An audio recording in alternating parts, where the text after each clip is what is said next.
Hola, bienvenidos al Medioevo Peronista. Es el primer programa.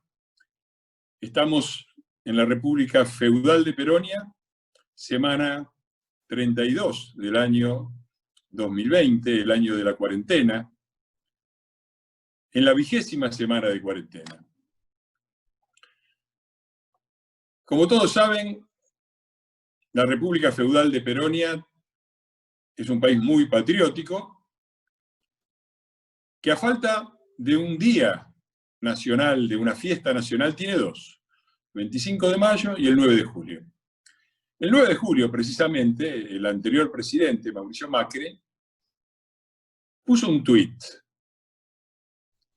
Escribió: libres, feliz día de la independencia. Un mensaje neutro. Le contestó Juan Pablo Biondi, el secretario de Comunicación y Prensa de la presidencia argentina, no el cómico.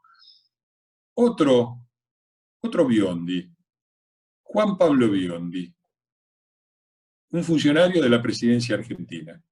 Escribió Biondi: libres de vos y tu inutilidad. Por respeto a los argentinos que votaron hace menos de un año, capaz que no te acordás, silencio. Podría ser un exabrupto de un funcionario, pero tiene una continuidad. Yo personalmente recuerdo que una vez, año 2018, el actual presidente, Alberto Fernández, también publicó un tuit.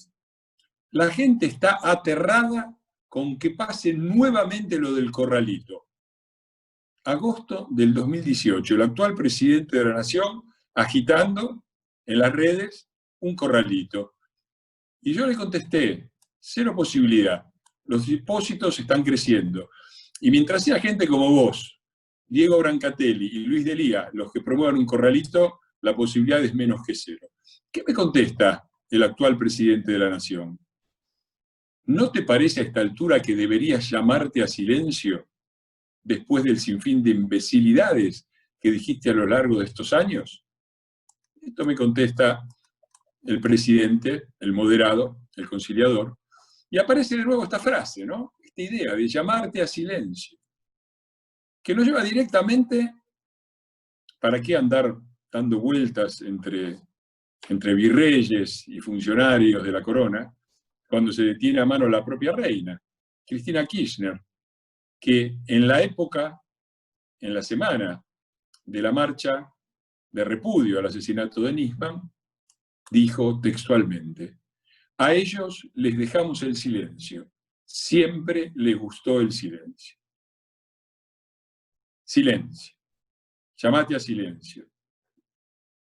Nos llega todo el tiempo esto en las redes, esta idea de este pedido de que la oposición se llame silencio y la acusación de que el silencio es lo que nos gusta. Y sin embargo, ustedes estarán viendo lo que está detrás mío.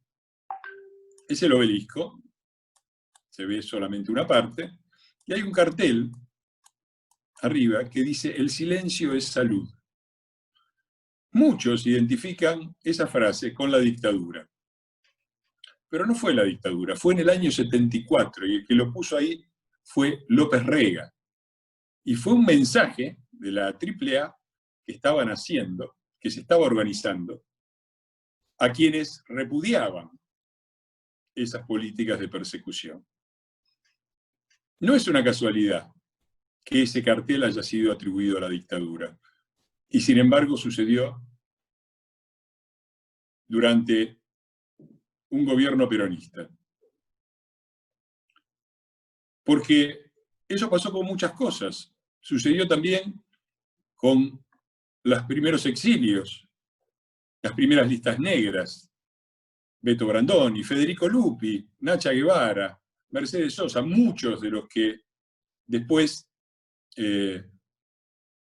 tuvieron que quedar allá afuera por la dictadura, muchos de ellos, se exiliaron en el año 1975, que fue el año también en donde ocurrieron las primeras desapariciones. Pero nadie se acuerda, como nadie se acuerda, de que la frase "el silencio es salud" perteneció a un gobierno peronista. Y que hoy nos es repetida esta idea de llamarnos a silencio, de callarnos la boca, por parte de otro gobierno peronista, otra vez en el poder. Pero no es solo el peronismo, porque también desde nuestro propio lado llega esta idea de que tenemos que hacer autocrítica. Hay que hacer autocrítica. ¿Cuál es el resultado? Para empezar, habría que decir que nuestro gobierno, y en particular Macri, fueron los únicos que hicieron autocrítica. Yo no le he escuchado hacer autocrítica a ninguno de los presidentes, y ya tengo unos cuantos años, y sí he escuchado una autocrítica cuando se cometieron errores y la aceptación de haber cometido errores y la aceptación de fracasos por parte de Macri y de Cambiemos. Y sin embargo, nos piden que sigamos haciendo autocrítica. Le piden a Cambiemos que siga hablando, entre comillas, mal de Cambiemos. Un país, ¿qué es lo que quieren?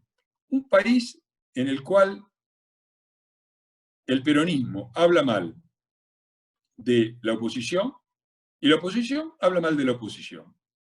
En los países normales no funciona así. En los países normales la oposición habla mal del gobierno. Y el gobierno critica a la oposición. Lo llaman democracia, inclusive. En la Argentina no.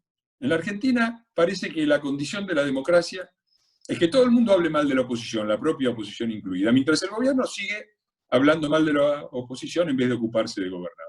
Un país muy raro. Es un país muy raro también cómo concibe la idea de la relación entre gobierno y oposición. En los países normales, el gobierno gobierna y la oposición hace oposición.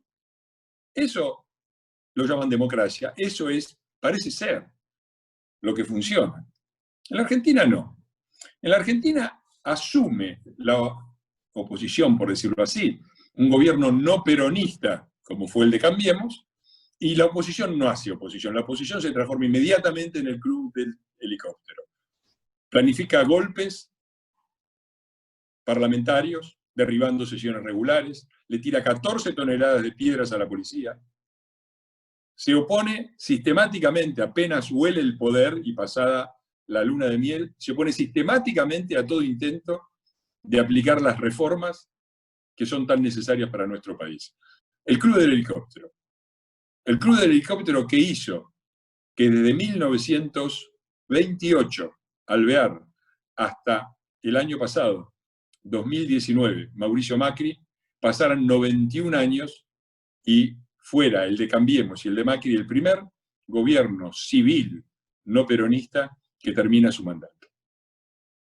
Y es raro también cuando sucede lo contrario, esta idea de que el gobierno gobierna y la oposición hace oposición, no funciona cuando gobiernan los no peronistas, tenés el gobierno y el Club del Helicóptero, pero tampoco funciona cuando gobierna el peronismo. Cuando gobierna el peronismo, la oposición no tiene que hacer oposición, tiene que acompañar. ¿Cómo es esto de que tiene que acompañar? ¿Qué quiere decir? ¿Que tienen que acallarse las voces críticas?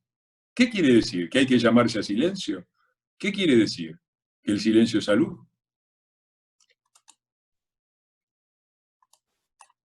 1975, el obelisco con el anillo diciendo el silencio es salud, puesto por el señor López Rega, el organizador desde los sótanos del Ministerio de Bienestar Social del primer terrorismo de Estado, el de la AAA. Precisamente en ese año, en 1975, y en aquello me acordé, cuando el actual presidente de la Nación dijo que había venido a terminar con los odiadores seriales. No con el odio, sino con los odiadores. Por lo menos, en aquel 1975, el decreto de aniquilamiento de la subversión que firmó el gobierno peronista, con Isabel como presidenta y con varios ministros, entre los que estaba el ministro de Economía, el abuelo del actual jefe de gabinete, Antonio Cafiero. Ahí están las firmas. Decretó que había que aniquilar el accionar subversivo. No la subversión, no lo subversivo, sino el accionar subversivo. Después pasó lo que pasó, aniquilaron, y ya durante el gobierno peronista aniquilaron también a los subversivos, a las personas. Pero por lo menos tuvieron la delicadeza de, en el decreto, poner aniquilar el accionar subversivo. El presidente actual ni siquiera tiene esa delicadeza, no dice terminar con el odio, dice terminar con los odiadores seriales. ¿Quiénes son los odiadores seriales, señor presidente? ¿Quiénes somos? ¿Somos los que no tenemos pelos en la lengua para recordar la historia y criticar el peronismo? ¿Somos los que denunciamos la corrupción del kirchnerismo? Porque yo lo hice en el año 2008. No sé si se acuerda. Denunció la doctora Carrió y varios diputados de la entonces coalición cívica, entre los que estaba yo, pero estaba también la actual presidenta del PRO, Toti Flores, Adrián Pérez, muchos más. Denunciamos al gobierno como lo que se demostró en la causa de los cuadernos, que fue una asociación ilícita, de la cual usted, señor presidente, era el jefe de gabinete, año 2008. Después, es cierto, cambió y estuvo otro jefe de gabinete, Sergio Massa. ¿Somos odiadores los que denunciamos aquella corrupción que después los cuadernos demostraron exactamente cómo funcionaba con los mismos actores que nosotros habíamos denunciado? De Vido, José López, Lázaro Báez, Jaime. ¿Quiénes son los odiadores seriales? Porque usted también lo hizo, señor presidente. ¿Se acuerda cuando dijo, yo era el jefe de gabinete, pero no tenía idea de la corrupción de Néstor y de Cristina? ¿Se acuerda cuando denunció que la presidenta de la Nación era responsable de un pacto de impunidad con Irán? Tenga cuidado, presidente, no vaya a ser que buscando a los odiadores se encuentre usted mismo. Pero podría tomar ese consejo también. Ya que busca odiadores, podría mirar de su propio lado de la grieta. Por ejemplo, al Pata Medina y a Luis Delía, que llamaron a colgar al anterior presidente de la República en la Plaza de Mayo, sin que nadie del gobierno saliera a repudiarlo. Podría también fijarse en las manifestaciones diarias de Ebe de Bonafini, a quien usted, señor presidente, cree que tiene que darle explicaciones por la mínima cosa que hizo repudiando los crímenes de la dictadura de Venezuela. Sin llamarla dictadura, sin llamar los crímenes, pero apenas se movió un poco, lo corrieron, señor presidente, y usted creyó que su rol era el de ir a darle explicaciones a Ebe de Bonafini y a Víctor Hugo. Señor presidente, su rol no es terminar con los odiadores, ni con el odio. El odio es una emoción individual, pertenece a la esfera privada y no puede ser intervenida desde el Estado, a menos que estemos en el 1984 de Orwell y usted cree un ministerio para terminar con los odiadores. Ya esa sola intención de acabar con el odio expresa un profundo deseo de controlar las emociones ajenas.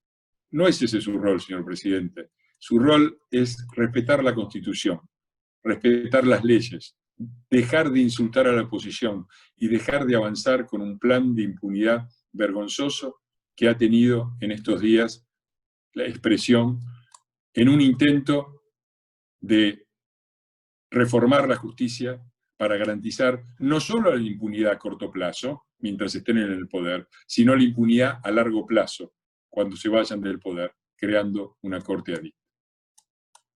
Señor presidente, su rol es ocuparse del país. Estamos viviendo 4 enormes crisis, sistemáticas, simultáneas. Una crisis económica, la más grande, la mayor y la más veloz de la historia. Una crisis sanitaria, de la que todavía no sabemos el resultado. Una crisis de seguridad, porque soltaron miles de delincuentes, no solo los de arriba, también los de abajo, y los resultados ya se empiezan a ver en el conurbano bonaerense sobre todo, pero en todo el país. Y una crisis política por el avasallamiento de la República y de las instituciones. Ocúpese de esas 4 crisis, por favor, señor presidente.